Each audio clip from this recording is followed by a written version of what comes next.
ယခုဗီဒီယိုကို YouTube မှာကြည့်ရှုမယ်ဆိုရင် VPN ခံပြီးကြည့်ရှုဖို့နဲ့ Subscribe လုပ်ပေးဖို့မေတ္တာရပ်ခံပါတယ်။ဦးကျော်မျိုးသူ B.Ed. When children are old enough,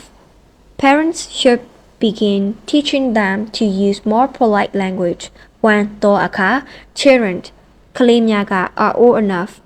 အသက်ကြီးလာသည် parents မိဘများက should begin စတင်သင့်သည် teaching them သူတို့ကိုသင်ကြားခြင်းကို to use အသုံးပြုရန် more polite language ယဉ်ကျေးသောဘာသာစကားကိုကလေးတွေကအသက်ကြီးလာတဲ့အခါပုံမယဉ်ကျေးတဲ့ဘာသာစကားကိုအသုံးပြုဖို့မိဘတွေကသူတို့ကိုစတင်သင်ကြားသင့်တယ်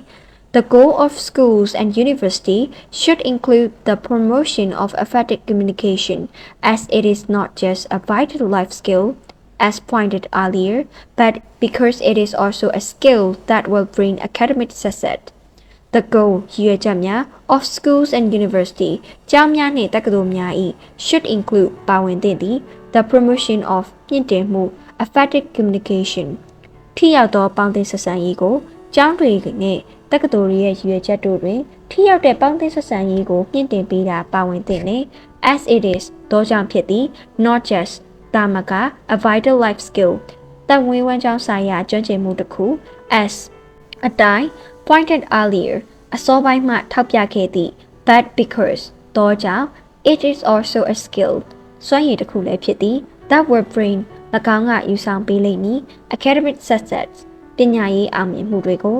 အစောပိုင်းကထောက်ပြခဲ့တဲ့အတိုင်းရင်းကအလွန်အရေးပါတဲ့သက်မွေးဝမ်းကြောင်းဆိုင်ရာကျွမ်းကျင်မှုတစ်ခုသာမကပညာရေးအောင်မြင်မှုတွေကိုယူဆောင်ပေးမဲ့စွမ်းရည်တစ်ခုလည်းဖြစ်တာကြောင့်ဖြစ်တယ် Communication skill can be taught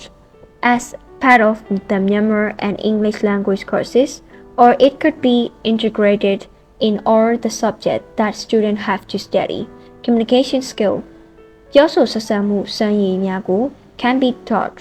သင်ပေးနိုင်သည် as အနေဖြင့် but အစိတ်အပိုင်း of the Myanmar and English language courses မြန်မာနှင့်အင်္ဂလိပ်ဘာသာသင်ရိုးများ၏ပြောဆိုဆက်ဆံမှုစွမ်းရည်တွေကိုမြန်မာနှင့်အင်္ဂလိပ်ဘာသာသင်ရိုးတွေရဲ့အစိတ်အပိုင်းဖြစ်သင်ပေးနိုင်တယ် or it could be integrated in all the subjects that students have to study or သို့မဟုတ် it could be integrated ၎င်းကိုပေါင်းစပ်နိုင်သည် in all the subjects ဘာသာရပ်အားလုံးမှာ that students have to study ကျောင်းသားများကသင်ယူရသည့်သို့မဟုတ်ကျောင်းသားတွေသင်ယူရတဲ့ဘာသာရပ်အားလုံးမှာပေါင်းစပ်သင်ကြားနိုင်တယ်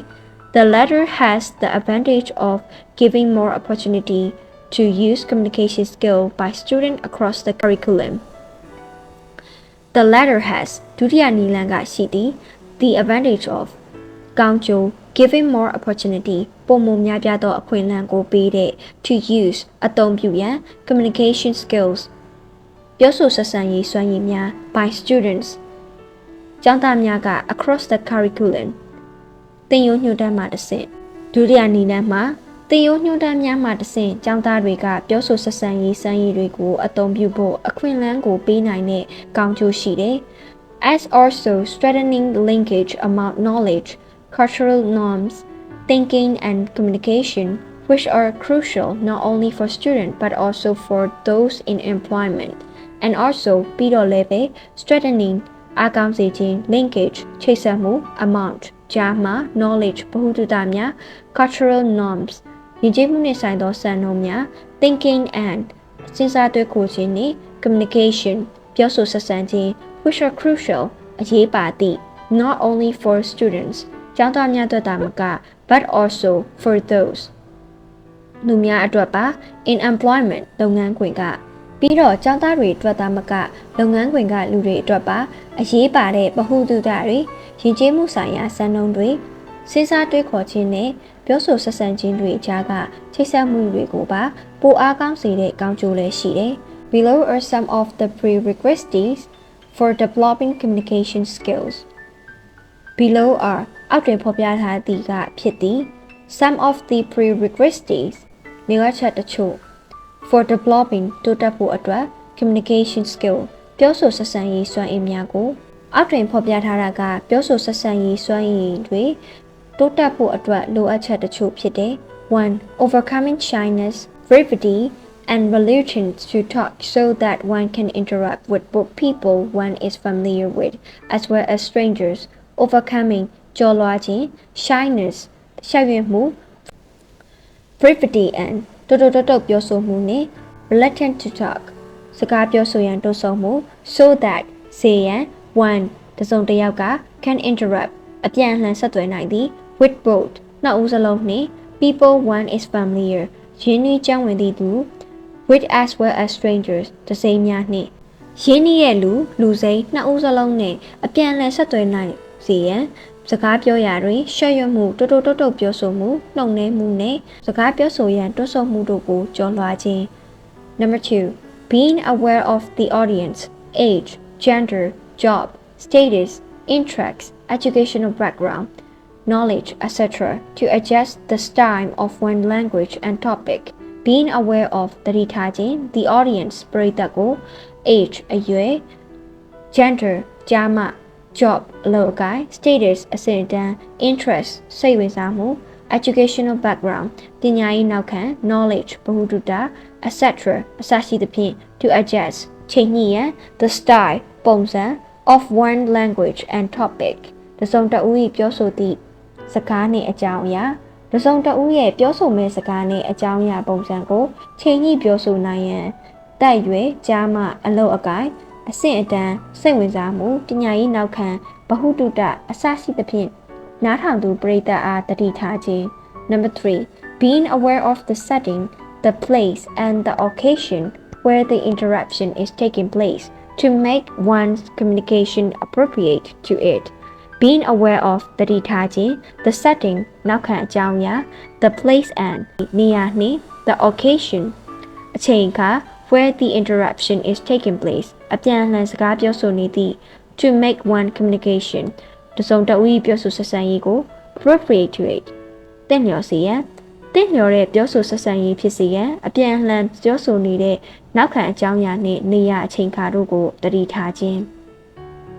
having relevant knowledge vocabulary and structure to interact on a wide range of topics having သိရှိခြင်း relevance ဆက်စပ်သော knowledge ဗဟုသုတ vocabulary and ဝေါဟာရနှင့် structure ဝါကျဖွဲ့စည်းပုံ to interact အပြန်အလှန်ပြောဆိုဆက်သွယ်ရန် on a wide range of topics ဇာတ်စဉ်အမျိုးမျိုးကိုအကြောင်းအရာကောင်းစဉ်အမျိုးမျိုးတို့ကိုအပြန်အလှန်ပြောဆိုဆက်သွယ်နိုင်စေရန်ဆက်ဆက်တဲ့ဗဟုသုတဝေါဟာရနှင့်ဝါကျဖွဲ့စည်းပုံတို့ကိုသိရှိခြင်း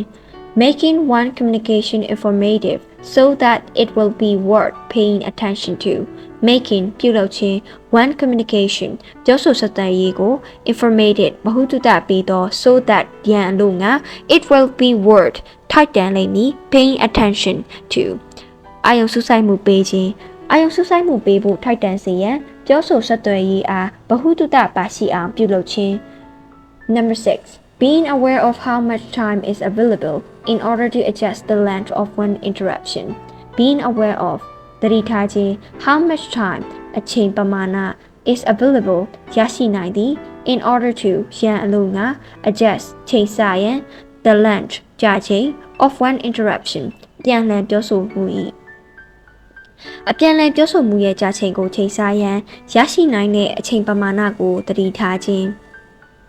7. Making one communication relevant to the topic being discussed to maintain the attention of one audience.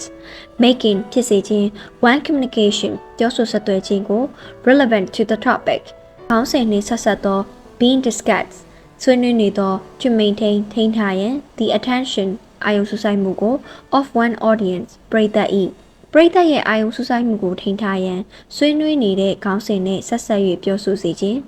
Number 8. Making one communication well organized to make it comprehensible to the audience. Making ပြုစေခြင်း one communication ပြောဆိုဆက်သွယ်ခြင်းကို well organized ကောင်းစွာစီစဉ်ထားသော to make it comprehensible to နားလည်သဘောပေါက်စေရန် the audience ပရိသတ်နားလည်သဘောပေါက်စေရန်ပြောဆိုဆက်သွယ်ခြင်းကိုကောင်းစွာစီစဉ်ထားခြင်း Number 9. Giving chance to talk to one listeners so that one will not be regarded as dominating the interruption too much. Giving chance အလှည့်ပေးခြင်း to talk ပြောစကားပြောဆိုရန် to one listener နားထောင်သူကို so that one will not be regretted သဘောမထားစေရန် as dominating လွှမ်းမိုးထားသည်ဟု the interruption အပြန်အလှန်ပြောဆိုဆက်သွယ်ခြင်းကို too much အလွန်အကျွံအပြန်အလှန်ပြောဆိုဆက်သွယ်ခြင်းကိုတစုံတဦးကအလွန်အကျွံလွှမ်းမိုးထားသည်ဟုသဘောမထားစေရန်နားထောင်သူကိုစကားပြောဆိုဖို့အလှည့်ပေးခြင်း number 10 giving examples relevant to the topic and participants and ingestion a bit of humor when and where appropriate to make the interruption interesting giving examples ဥပမာများပေးခြင်း relevant to သက်ဆိုင်သော the topic and participants ခေါင်းစဉ်နှင့်ပါဝင်သူများ and ပြီးတော့ ingestion ထည့်ပြောခြင်း a bit of humor ဟာတာအနေငယ်ကို when and where အချိန်နှင့်နေရာ appropriate တင့်တော်သော to make the interruption interesting အပြန်အလှန်ပြောဆိုဆက်သွယ်မှုကိုစိတ်ဝင်စားစေရန်အပြန်အလှန်ပြောဆိုဆက်ဆံမှုကိုစိတ်ဝင်စားစေရန်တင့်လျော်တဲ့အချိန်နဲ့နေရာမှာဟာတာအနေငယ်ထည့်ပြောခြင်းခေါင်းစဉ်နှင့်ပါဝင်သူတွေနဲ့သက်ဆိုင်တဲ့ဥပမာများပေးခြင်း 11. Using polite language to show one regret for one audience to create rapport. Using အသုံးပြုခြင်း polite language ယဉ်ကျေးသောဘာသာစကားကို to show ပြသရန် one regret for အလေးထားမှု one audience ပရိသတ်တွေကို and ပြီးတော့ to create ဖန်တီးရန် rapport အပြန်အလှန်ခင်မင်မှုပရိသတ်တွေကိုအလေးထားမှုပြသပြီးအပြန်အလှန်ခင်မင်မှုကိုဖန်တီးရန်ယဉ်ကျေးသည့်စကားလုံးတွေကိုအသုံးပြုခြင်း Number 12. Using appropriate tone of voice, body language, gesture, and posture to enhance the interest of the audience. Using အသုံးပြုခြင်း appropriate အသင့်တော်သော tone of voice အတန်နေတန်ထား body language ကိုဟန်ပြဘာသာစကား gesture and ခြေဟန်လက်ဟန်များနှင့် posture ကိုဟန်နေထား to enhance တိုးမြင့်ရန် the interest စိတ်ဝင်စားမှုကို of the audience ပရိသတ်ရဲ့စိတ်ဝင်စားမှုတိုးမြင့်စေရန်တင့်တော်တဲ့အတန်နေအတန်ထားကိုဟန်ပြဘာသာစကားလက်ဟန်ခြေဟန်တွေနဲ့ကိုဟန်အနေထားတွေကိုအသုံးပြုခြင်း In order to promote the above-mentioned qualities in students to enhance their communicative skills, school and university will need to give sustained attention to their development. In order to promote တိုးတက်စေရန် the above-mentioned ထပ်တွင်ဖော်ပြထားသော qualities အရေးသွေးတွေကို in students ကျောင်းသားများမှာ to enhance မြင့်တင်ပေးရန် their communicative skill သူတို့၏ပြောဆိုဆက်သွယ်ရေးစွမ်းရည်များကို schools and university ကျောင်းများနှင့်တက္ကသိုလ်များက will need လိုအပ်လိမ့်မည် to give sustained attention အစမပြတ်အာရုံစူးစိုက်လှုပ်ဆောင်ရန် to their development သူတို့ရဲ့တိုးတက်မှုအတွက်ကျောင်းသားတွေရဲ့ပြောဆိုဆက်သွယ်ရေးစွမ်းရည်တွေကိုမြင့်တင်ပေးနိုင်ဖို့အထက်တွင်ဖော်ပြထားတဲ့အရေးသွေးတွေကိုတိုးတက်စေရန်ကျောင်းတွေနဲ့တက္ကသိုလ်တွေကသူတို့ရဲ့တိုးတက်မှုအတွက်အစဉ်ဆက်မပြတ်အာရုံစူးစိုက်လှုပ်ဆောင်ရန်လိုအပ်လိမ့်မယ် School will need to create a culture of interruption from the very first day student enter school. School ကျောင်းတွေက will need လိုအပ်လိမ့်မည် to create ဖန်တီးပေးရန် a culture of interruption အပြန်အလှန်ပြောဆိုဆက်ဆံတဲ့ယဉ်ကျေးမှုတစ်ခုကို from the very first day ပထမဆုံးနေ့မှ student enter school ကျောင်းသားများကကျောင်းစားတတ်သည်ကျောင်းသားတွေကျောင်းစားတတ်တဲ့ပထမဆုံးနေ့ကတည်းကအပြန်အလှန်ပြောဆိုဆက်ဆံတဲ့ယဉ်ကျေးမှုတစ်ခုကိုကျောင်းတွေကဖန်တီးပေးဖို့လိုအပ်လိမ့်မယ် Teachers should begin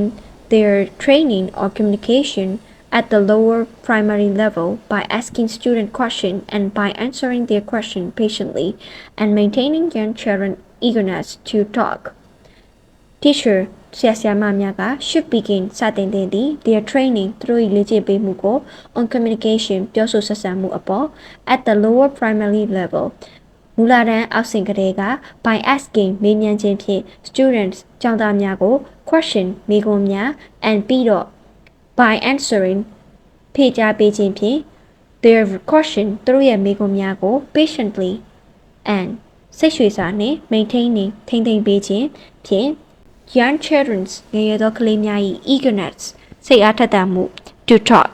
စကားပြောဆိုရန်ဆရာဆရာမတွေကကျောင်းသားတွေကိုမေးခွန်းများမေးမြန်းခြင်းသူတို့ရဲ့မေးခွန်းတွေကိုစိတ်ရွှေ့စွာဖြင့်ပြန်လည်ဖြေကြားခြင်းကလေးငယ်တွေရဲ့စကားပြောဆိုရန်စိတ်အားထက်သန်မှုကိုထိန်းထားပေးခြင်းအပြင်မူလတန်းအောက်ဆင့်ကလေးကပြောဆိုဆက်ဆံမှုကိုစတင်လေ့ကျင့်ပေးသင့်တယ်